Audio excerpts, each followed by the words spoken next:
అదరగొట్టే కారం రంగు రుచి ఆచి కారం పొడి. ఏపీలో లిక్కర్ పై హాట్ పాలిటిక్స్ నడుస్తున్నాయి. వైసీపీ హయాంలో భారీగా లిక్కర్ స్కామ్ జరిగిందని ఆరోపిస్తున్న కూటమి ప్రభుత్వం ఇప్పటికే పలువురిని అరెస్ట్ చేసింది. లేటెస్ట్గా అన్నమయ్య జిల్లాలో కల్తీ మద్యం వ్యవహారం బయటపడడం, అందులో టీడీపీ నేతలే నిందితులుగా ఉండడంతో వ్యవహారాన్ని అందిపుచ్చుకుంది విపక్షం. కూటమి టార్గెట్గా విమర్శలు సంధిస్తోంది. అయితే కల్తీ మద్యం కేసు బయటపెట్టిందే తమ ప్రభుత్వం అని కౌంటర్ ఇస్తున్నారు అధికార పార్టీ నేతలు. ఇదే కేసులో ఓ వైసీపీ నేత పేరు తెరపైకి రావడం ఇప్పుడు ఇంకో ట్విస్ట్ అని చెప్పాలి.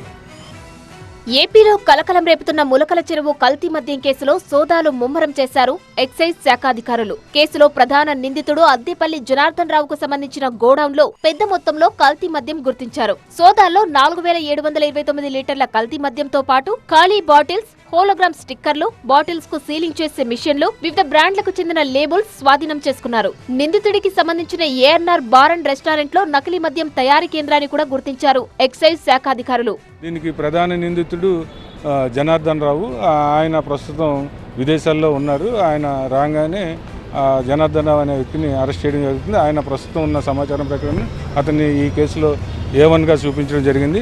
అతనికి సహకరించి ఇక్కడున్న వ్యాపారాన్ని చక్కదిద్దుతున్న, ఈ అక్రమ మద్యం వ్యాపారాన్ని చక్కదిద్దుతున్న అతని తమ్ముడు జగన్ని కూడా మనం ఈవేళ అరెస్ట్ చేయడం జరిగింది. ములకల చెరువు కల్తీ మద్యం కేసులో తెనాలిలో కూడా సోదాలు చేశారు ఎక్సైజ్ పోలీసులు. వైసీపీ నేత కొడాలి శ్రీనివాసరావు ఇంట్లో తనిఖీలు నిర్వహించారు. ములకల చెరువులో కల్తీ మద్యం తయారు చేసిన ఇల్లు శ్రీనివాస్ పేరు మీదే అద్దెకు తీసుకున్నట్టు గుర్తించారు. కల్తీ మద్యం వ్యవహారంలో ఓవైపు సోదాలు, అరెస్టులు కొనసాగుతుంటే మరోవైపు అధికార విపక్ష నేతల మధ్య పొలిటికల్ వార్ నడుస్తోంది. ఇబ్రహీంపట్నంలోని కల్తీ మద్యం గోడౌన్ను పరిశీలించిన మాజీ మంత్రి జోగి రమేష్, జాతీయ రహదారి పక్కన ఈ స్థాయిలో కల్తీ మద్యం తయారీ జరుగుతుంటే ప్రభుత్వం ఏం చేస్తోందని ప్రశ్నించారు. సీఎం చంద్రబాబుతో పాటు డిప్యూటీ సీఎం పవన్ కూడా ఈ వ్యవహారంపై స్పందించాలని డిమాండ్ చేశారు.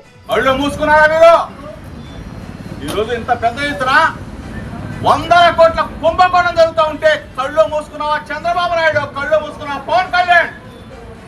సమాధానం చెప్పాలి. అటు టీడీపీ నేతలు కూడా అదే స్థాయిలో వైసీపీకి కౌంటర్ ఇస్తున్నారు. కల్తీ మద్యం వ్యవహారంలో బాధ్యులపై సీఎం చంద్రబాబు నాయుడు వెంటనే చర్యలు తీసుకున్నారని, నాడు కల్తీ మద్యంతో ప్రజల ప్రాణాలు తీసిన వైఎస్ఆర్సీపీ నేతలపై జగన్ ఏం చర్యలు తీసుకున్నారని ప్రశ్నించారు టీడీపీ ఎమ్మెల్సీ పంచుమర్తి అనురాధ. నకిలీ మద్యాన్ని పట్టుకున్నది మా ప్రభుత్వం, ఇమీడియట్గా యాక్షన్ తీసుకోమన్నది ముఖ్యమంత్రి గారు నారా చంద్రబాబు నాయుడు గారు, పోలీస్ రైడ్లు చేయించింది నారా చంద్రబాబు నాయుడు గారు. మీ ఎమ్మెల్యే మల్లాది విష్ణు బార్లో 6 మంది కల్తీ మద్యంతో చనిపోయిన రోజు మీరు ఏమన్నా యాక్షన్ తీసుకున్నారా? కనీసం అడిగారా? కనీసం సస్పెండ్ చేశారా మల్లాది విష్ణుని? మరోవైపు ఈ కేసులో ప్రధాన నిందితుడిగా ఉన్న Addepalli Janardhan selfie video release చేశారు. అనారోగ్యం కారణంగా తాను విదేశాల్లో ఉన్నానని, కల్తీ మద్యం వ్యవహారంలో టీడీపీ నేతలకు ఎలాంటి సంబంధం లేదని చెప్పారు. తాను తిరిగి రాగానే పూర్తి వివరాలు చెబుతానని, ఎంక్వైరీకి సహకరిస్తానని తెలిపారు.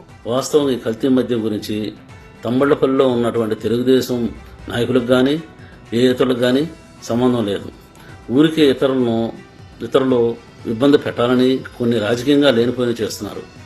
ఇతరులు ఎవరో లబ్ధి పొందే ఉద్దేశంతో ఇవన్నీ జరుగుతున్నాయి. నకిలీ మద్యం తయారీలో జనార్దన్ రావుదే కీలక పాత్ర అని రిమాండ్ రిపోర్టులో స్పష్టం చేశారు పోలీసులు. ఒడిశా, తమిళనాడు కార్మికుల చేత నకిలీ మద్యం తయారీ చేయించారని, అందుకు అవసరమైన స్పిరిట్, ఇతర సామాగ్రిని జనార్దన్ రావు అందించారని తెలిపారు. పాల వ్యాన్లలో నకిలీ మద్యం సరఫరా చేశారని వివరించారు. ఈ కేసులో A1గా ఉన్న జనార్దన్ రావు ప్రస్తుతం దక్షిణాఫ్రికాలో ఉన్నారని, మరో నిందితుడు గిరిధర్ రెడ్డి పరారీలో ఉన్నాడని రిమాండ్ రిపోర్టులో తెలిపారు పోలీసులు. అయితే కల్తీ మద్యం కేసులో ఉన్నవాళ్లు ఎంతటి వారైనా విడిచిపెట్టేది లేదని, ఈ వ్యవహారంలో కఠినంగా వ్యవహరించాలని ప్రభుత్వం నుండి స్పష్టమైన ఆదేశాలు ఉన్నాయని చెబుతున్నారు ఎక్సైజ్ అధికారులు.